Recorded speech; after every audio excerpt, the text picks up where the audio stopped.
Welcome back to the Empowered Woman, Badass, and Unfiltered podcast. Oh, today, this whole season, I'm just getting this is like the toolkit of what you want to do to transition in your life. Today, we're talking with the host of See the Unseen, Melissa Georgeoff. She is the Chief Contracting Officer at Advent Area Tech, Life Tech, and Med Emporium. She's an advocate for people with disabilities. And her podcast, See the Unseen, is going to be a lot similar to this, where it's deep down, raw, real. So definitely check that out. Check out her links linked below. She's one of the few guests that I've met in person before doing the other aspect of my life that is not sent to me by a publishing company or someone I found online. I've actually met her in person first, and it was like, oh yes, let's do this. So it's an honor to have you here today, Melissa. Let's just get into it. Sure, it's an honor to be here. And yes, I got to see you in action and get to meet you. And I thought it was so exciting because I had just been thinking about starting a podcast, and you're like, "Oh, a podcast." So we kind of just bonded immediately. Thank you for having me on. Yes. It was your anniversary, right? It was my fiance and I, it was our anniversary of 4 years. So we were having a special dinner. Congratulations again on that. So tell me a little bit about your history, your what the work you've done and everything. So I'm the chief contracting officer for a ventilator company. So we see both babies and people who like have ALS, who need invasive and non-invasive ventilators. I do I lead payer relations, so I do payer contracting as well as government affairs. So work on different types of legislation to protect access to the equipment and the products and services that people need. Prior to that, I spent 30 years of my career at a company called New Motion, and it's the nation's largest complex wheelchair company in the country. And I did a little of everything. I mean, I started there back 30 years ago answering the phones, did some sales, marketing, IT, compliance, quality improvement, and then got into payer relations and government affairs there. And I was really I became very passionate about helping people with disabilities many, many years ago. And that's what really drove me to continue to self-improve and, work on my career path. I say that when I started back in 1993, so I'll just date myself here. And I answered an ad in the paper. And growing up, I didn't come from money. So I was really growing up, I grew up poor. I'll just put it out there. But I didn't really realize that I was poor. I would say when it rained, I got my bucket out. I got 5 buckets out, and I put them all strategically around my room because my mom and dad couldn't afford to get the roof fixed. So I thought everybody did that. Like, I didn't think it was anything, crazy. And I really didn't feel like we were poor. I just thought everyone did that. And I would see rain coming down my bookshelf. And again, like, I had friends who I knew had a little nicer house and things. But my home had, paneling on the walls, no doors on any of the rooms. I shared a room with my sister, and my brother shared a room. So it was, my mom was, she worked at a ceramic shop. And so she was more of kind of stay at home type mom. And then my dad was a laborer. But I knew that when my dad wasn't working, that things were tough and we had to watch, what we were spending. And I say that because my mom and dad couldn't afford college. So I put myself through the 2 years that I went. And I also, did some online courses and did night school for another year, but I never finished my degree. And it's something I talk about now, but I allowed a lot that insecurity to really get the best of me. And it came out in a lot of bad ways. So that's a whole nother story. But I tell my story because I feel like a lot of young people, because this was my mindset, is a lot of young people think that they have to come from money or they have to have this college degree to be successful. And I want them to know that no matter what your circumstances, no matter what your history is, that you can be successful too. And that's my message for women. I wasn't like I said, I still don't have a degree today. I never finished college, and that was again a real insecurity of mine. But I learned from a leadership coach to tell yourself a different story. And so I'll just tell you a story real quick, Olivia. I worked for many years. I had my past senior leadership team had been let go, and there was a lot of different changes, and I was really the only one left from the legacy company, and we had a new CEO coming on board, and he brought this whole senior leadership team of a lot of men who had went to Duke University, and I don't know if they really went to Duke, but they went to these prestigious colleges, and they came with these Ivy League degrees, and I was very intimidated by that. They had all this Jack Welch leadership, skill set, and I think my insecurities came out in a lot of different ways. And so I worked with this leadership coach that the CEO of our company said, Melissa, do you ever admit when you're wrong? And I said, well, I thought I was wrong once, but I was mistaken. He's like, well, then that's the reason why you might need a leadership coach. So I actually went and I spent about a year and a half with this leadership coach. And, he said, what's the biggest insecurity that you have? And I said, I didn't even want to tell my leadership coach this. And I said, well, that I didn't graduate college. And he said, do you want to go back to school? I said, no. He's like, do you think you're going to make more money because you go back to school and get that degree? I said, no. He said, do you think that piece of paper is going to make you feel smarter? No. And he said, well, do you think all these guys on your senior leadership team are smarter than you? I said, no. And he said, well, why don't you start telling yourself a different story? What's another story you could tell yourself?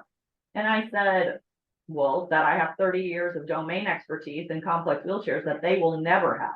And he said, well, then start telling yourself that story. And that to me was like super life-changing. I had let this belief inside of me that I wasn't as good as these guys, or I couldn't do the work of these guys. And I let this limited belief get the best of me. And it was showing up in so many different ways. It shows up in anger, it shows up in, frustration, and I had not been the leader I wanted to be. For me, spending time with this guy, his name was Tava Godfredson, was life-changing for me. Helped me to be a better mom. It helped me in my personal life and my, finding balance in work and all kinds of different things. So I know that's a long answer to maybe the first question that you asked me, but that's kind of my career path and the reason why I'm actually doing my podcast, or why I started a podcast. Thank you. I got a lot of notes from that, and there's some I want to kind of summarize my biggest takeaways that I got from that. Despite the fact that you did not get a college degree, which honestly nowadays to me, experience is so much more important than some piece of paper. And it's the quality of, I'm sorry, you can't lead people from a classroom. Like, you do not learn leadership skills until you're actually leading people. Like, it's all good in theory. We've got all these theories in this world. Oh, right. You should do these. Okay, but are you the person that can carry out the theory? Can you, and a lot of leadership, you said something important, admitting when you're wrong. Admitting when you're wrong is such an important thing to me in my leadership skills, because I want to show my staff that they can come to me, and I know that I'm human, and I will, if my aim is to make things better. So if I can't see my own faults or admit my own faults, how will things ever improve? And a lot of times people don't want to do that because that's uncomfortable. That type of the looking in the dirty mirror, as I like to call it, or doing the shadow work, as other people call it, that is so uncomfortable. So you talking about having a mentor is also one of those things that I think is so fundamental for your success. So many people, the ones that don't get it, and they won't get it. Like if you don't learn things, take what you need, leave the rest. From every situation you're listening to, person you interact with, there's always somebody to learn from. And having that learner's mentality is also very important to me and leadership. And I know that you've probably learned that too, to learn to tell yourself a whole different story. Absolutely. Yeah, I actually spent well, I had to get on this call and really apologize to like 26 different stakeholders for if I ever did anything to offend them, or, and basically be super vulnerable and say, like, I want your feedback. Please give me, the good, the bad, the ugly. And it was the hardest thing I think I've ever done. I said, I can't do this. And he was like, you can do it, Melissa. And I literally, to get on a call and be that vulnerable and admit that, hey, I don't have it all figured out all the time. It was like, I can't even tell you how hard it was for me. But then what I did was he spent time with 26 different stakeholders, and they basically did this confidential 360 feedback exercise where they said, what's Melissa really good at? What can she improve upon? What kind of feedback would you give her? And this was all confidential. So I was literally having anxiety, thinking like, this is not going to be good. He said, look, take this home. I got this printout. And he's like, take this survey results home over the weekend. Don't focus on I know you're going to pick one or two of the really negative feedback and focus on those, but try not to. And, and I did. I went home, I read through it, and of course, I focused on the two things. But there was a lot of good in that too. And it was like, the one thing, it was like she's very passionate about what she does, and that, I try to focus on some of those, the good things, the positive things as well. But your mind always sometimes takes you back to the negative. But the other thing that when I first met him, he said, Melissa, how do you want people to feel when you leave them? And I said, I want them to feel that I care about them, that I want them to be successful, that I'm their biggest cheerleader. And he said, is that how you think people feel when you leave them? And I was like, probably not, if I'm being honest. And, that really made me sit there and think about like how I was treating my team. I thought that I was helping my team by telling them what to do versus asking, what do you think we should do? So there were many different things that I changed my approach. I helped, I learned to empower others. I learned to trust others because I could tend to be pretty, want to control the situation. But there were things I learned with this leadership coach that I would never have learned if I would not have been vulnerable and spent the time doing the hard work. And it's hard work. It's hard work today. I have a podcast that I started, and I'm still like, to me, to sit there and go put the headphones on, go in the studio and like just get on and talk from my heart and send it out to, the world. It's super hard. But I think that more women need to hear about it. More women need to be empowering to other women and help them to know that, you can do it too. Nobody has this like secret sauce. I was listening to Mel Robbins this morning, and I thought, I listen to her almost every day here lately, and I love that she's real raw. She's kind of to the point. I said this morning, I mean, she's like, this is such shit, she'll like come out and say it. And I just love that she's like, doesn't beat around the bush, but we all have those things we've learned in business that we could share with others. She's not the only one out there. And I think like, why am I, if I'm really advocating for women to, be courageous, to speak up, to do the hard work and know that they can do it too, then I'm being a hypocrite if I'm not out there doing it myself. So that's why I literally, even though I have a podcast, I literally just put the headphones on and was like, I'm just going to talk to women today from my heart. And I don't know if it's, somebody needs to hear this message, but I'm just going to throw it out there and do it because it's uncomfortable and it's pushing me to get out of my comfort zone. And so, yeah, that's what I did this morning. I love it. And I've got that actually that was not, I don't know how the sound is coming through here, but I had all the technology that you would think of, but here we are on a Zoom call and I'm on my Logitech webcam. But I think, it doesn't really matter what your technology is as long as you're getting the right message out, right? Exactly. I have two questions and two statements from what you said. First, why do you think as people we care so much about the negative? Like we care so, like we can get 10 positive comments and you get one negative one and you focus on the negative. I think we're so, and this is just something like people do in general, but we're so that way. Do you know why we're like that? What I think is that it's easy to focus on the negative, but I think that it's because the devil's always trying to talk to them.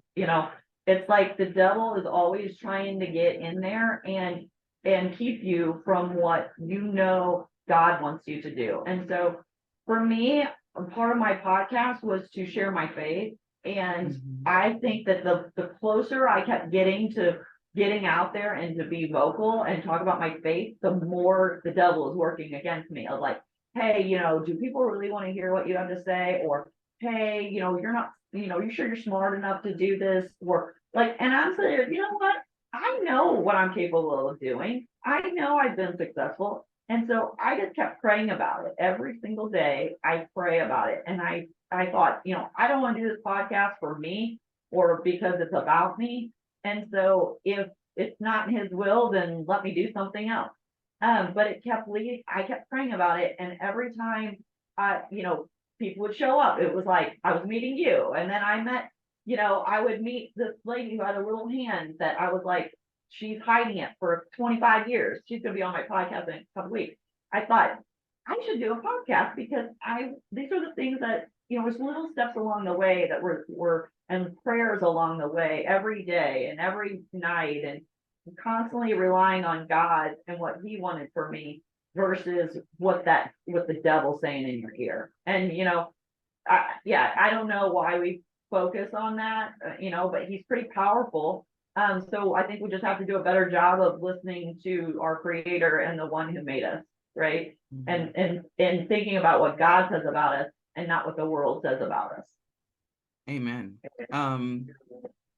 I love that you said, how do you want people to feel when they leave you? Like when, they get done spending time with you. And I think that's such a good reminder because sometimes when we're acting out of stress, out of anxiety, out of anger, we're not thinking about, okay, well, how do we want the person that we come across at the grocery store to feel when they leave from us? How do we want our neighbor to feel when they wave at us, and we've got our own thing going on, how do we really want to show up in the world?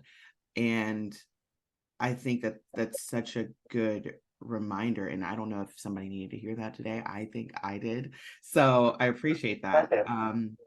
Another thing that I got from what you were saying is, it's so much more important to just focus on who you're helping rather than yourself. Because that's, for me, that is where a lot of the negative self-talk just goes away. Like, oh, this doesn't look right. This doesn't look right. Nah, but that doesn't matter when someone out there needs what you have to say. I'll tell you a story. So I was talking to a coworker and she was like, it's because I have this statement about not letting pride get in the way of your success. Don't let pride stop you from asking for the help that you need. And a lot of times you're so prideful. And she's like, that takes so much of releasing of ego and all. I was like, yeah, but think about it. If somebody were to come to you with that same problem, would you shame them or would you help them? And she's like, I would help them. And so I'm like, exactly. So there are people out here that want to help you and want you to do great things in your life, but you can't be afraid to share that. And so that's one of the things that has helped me share so many things so openly, because I understand that it's, if I had somebody to say the things that I needed to hear years ago, I probably wouldn't have made the mistakes that I made years ago. Right. And so that's, I love having these conversations because I learn new things every time I have these conversations. This is like it's a container of growth for me. It just helps me so much. But it's also helping other people. And then living in integrity with who you are. that goes back to, how do you want to show up in this world? And when you're not showing up in alignment with who God has called you to be, which when you are a Christian and you really live that life, when you really are connected with Christ, then when you're not living in alignment with that, it really messes with you. And there's so many attacks that come your way. And I turn 31 tomorrow. And Happy birthday to thank you. I this, like, for the year of 30, I was working on increasing my level of contentment. But for the year of 31, I think I'm really like, it's been coming to me, having like just being unwavering. That word has just been popping up, and unwavering in my faith, in my trust that God has amazing things planned for me. And the bad things that come are just a part of the process. And I find myself now, it's just, okay, this is just a part of the process. Now there's some, like, I mean, when I tell you there's some things thrown my way, because I did ask for like the year of 2023 to be the year that I increased my stress capacity. And I didn't know what I asked for. I had no idea. Sometimes when we ask God for things like, patience or something like that, he gives us these different situations in our life that's like, well, I didn't want that to happen, so that I had to show patience or whatever, right? So we have to be careful what we ask for sometimes, because it certainly can be a life lesson. When you talked about things that we're learning along the way, I am showing up in a certain way. Like, I feel like right now I feel like my hair looks terrible. But like when I got on the podcast the other day, I hated how I looked. I hated, I thought my eyes looked squinty. I thought my face looked chunky. I didn't like the camera angle. And I thought, you know what? This is not about me. And I have to learn to be more vulnerable about this and be okay with, like, this is about a guy who has no arms and legs. And I got his message out. And to me, and then like the other day, I was on a call and I didn't know how to upload to Apple Podcasts. I mean, it was like the first time I was trying to do that. And this guy who has cerebral palsy, he has his own podcast. He was on with me and he's like, hey, share your screen. And so we were doing this and he showed me how to do it. So it's like, I'm always learning something every single day. And I think everybody is. And it's, you've got to keep growing. You got to keep taking the little small steps. Even with my podcast, I just started it. I only have 2 episodes in. I have a third one tomorrow with a girl who's a Nashville singer-songwriter who's blind and plays guitar and sings at the Bluebird Cafe and has performed the national anthem over 200 times. Like, she's amazing. And so, I think about, I don't have everything figured out yet. I don't know where this is all going. I don't even know what it's going to become. But I think if we're making little steps, that can lead to huge growth. And are we ever supposed to have everything figured out? Yeah, I don't think so. No, I don't think. Like, are we ever? And those that say that they do, like, don't you just be like, they're lying? Like, yeah, like just like, and like whenever we're on this journey of life, and we're always trying to get somewhere, but I know it's also so important to just be happy with where you are, Yeah. like, my daughter said, be happy with the creative process, because for me in business, I was trying to put my business mindset to this podcast, and it's like, okay, I gotta have a logo, I gotta have this, I gotta do this, I gotta have studio, blah blah blah. And she's like, and I wanted to hurry through it, like, no, I need a logo today.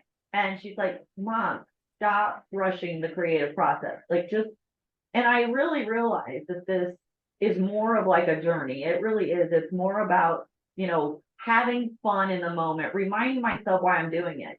Like, yeah, I'm passionate about, people with disabilities, women in business, singer-songwriters, the stories behind the songs, my faith. But I also have to remind myself, for the first time in my life, I'm allowing myself to have joy and have fun doing something. Whereas my work was always so serious and like stressful. And so for me, like, I feel bad almost that I'm having fun doing it. Like, it's a lot of work. It's like, you probably are aware of this, but doing your homework and really like looking up people and understanding where they come from when you're doing interviews, it's a lot of work. You put a lot of time and effort in it. But at the same time, I'm having a lot of fun doing it. And it's okay to have fun and like enjoy your life. So it's not about, and for the first time, I really don't know where this is going. Like business, we're going to grow this much, and here's what we got to do to get here. I got to get all these contracts. In life like this, I'm really just listening. When I pray about it, I'm just really listening to what God wants me to do. And that's different. It's like different than, it's like, I don't know where this is going, but I'm just going to keep after it, keep making little baby steps, and keep having fun along. What I got from this is give yourself time and space to create. That's really what this whole, I mean, because I've had this podcast for like 2.5 years now. It'll be like 3 years in November. And our logo was different before. I had a partner before. It's changed, it's evolved over time. And I think it's going to be something that's ever evolving, especially for you and yours, and see the unseen. You're going to have your different guests and realize that you might be more interested in one area than you thought you were. And, it'll flow and change. And that's just the beauty of creation. And like when God does things through you, in that way. I'm so excited to hear these podcasts and see what you're doing with them. And all of it. I want to know what drives you. Well, for my whole 30 plus years of my career, it's been people with disabilities, seeing what the challenges that they face, seeing the successes that they accomplish, all the achievements, and people not understanding it and not knowing. It puts things in perspective. I sometimes say it's a bad day when I have a bad hair day. And I look and I see that, back when the customers that I engaged with, I see the things that they would overcome, that they could drive a power wheelchair using only their eyes. To me, that was just incredible that they would still be getting up every morning. And, look at Steve Gleason. He has no movement in his whole body. And he was a kicker for the New Orleans Saints. And he's still inspiring others, and he's driving his power wheelchair with his eyes, and that's it. And that's just, I remember meeting Steve, and he said, I go, Steve, can we get a selfie? And I take this picture of him, and he goes, watch. And through his eyes, he's typing out on the screen. He says, watch this, Melissa, because it says it back to me. And he's opening and closing all of these screens, and then he puts the camera on us and takes a selfie. And I'm all through his eyes. And so I think if that guy can get up every day and encourage others, and if I can be an advocate for these people, that's what I want to do. Like, to me, my one goal was that I never got to accomplish while I was at the wheelchair company, New Motion, was that I wanted there to be national recognition for people who use complex wheelchairs. And that's my goal. And I thought, you know what? If I can somehow keep advocating for these people, and somehow I get, so it's a little goal. So like, if I can get some sort of national media recognition for these people, then I'm gonna try, and I'm gonna do it. And so that's, for me, that keeps driving me. I think this is allowing me a personal, creative way to go about it versus in the position that I was there. But yeah, I'm going to Washington, D.C. in September, and I'm going to interview a congressman, and, I'm going to talk about his career path, and I'm hoping to be able to advocate also for the ALS population, and for people with disabilities, and for people who need respiratory equipment, because, these people deserve to be seen.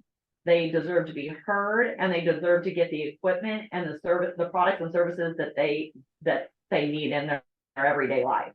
So that's what drives me in everything that I do. Yeah, I mean, we don't live in a third world country. We live in America. Right. And I was I was doing some gratitude this morning, and I was at the gym in the massage chair, hydro massage chair. Love those. Like, it's a bed, and it's just great. And it's a blue room with scenery of just nature, and I love that because it's a rainy day today. And I just thanked God for being born in America and having the ability to have these luxuries so conveniently available. Because I could be born in I could have been born in Europe, and they were closed down for like 2 years during COVID. Like, I don't think people realize that. Like, they want to like go to all these places and move away, but they don't realize the stipulations that other countries went through during COVID. And I'm sorry, if you're gonna have that much control, I prefer to be in the Wild West. I prefer to be a little crazy over here, like I'm just that person. But it's just us being in America, we absolutely have the resources. We've got all the things to make sure that our people with disabilities have the services they deserve. Right, and it's crazy if you even knew half of it, it's crazy that these people have to fight for what they need. I mean, when I started to work for the ventilator company, you're telling me that people need to fight to be able to breathe, like, because we can't cover it. I mean, the Medicaid system was originally the age, blind, and disabled. And now it's just expanded so much that we're paying for things that now we can't take care of the most disabled population in the country. I think that's crazy that happens in America. And so, yeah, if I thought, well, how hard is it, to go work for a company that provides ventilators? Surely people understand that people need to breathe, right? But no, I mean, there are people who are getting denied the services that they need in order to breathe. So yeah, I can get pretty fired up about that, Olivia, but you're right. We live in America. We live in this great country. We ought to be able to take care of the most vulnerable population out there. Absolutely. Well, Melissa, thank you so much for being here today. I really appreciate your time and being able to share space with you and do this. And I'm so excited to see what you do coming forward. Thank you so much. It's been an honor to be a guest on your podcast. And I hope to have you on mine as well someday. I'd love that.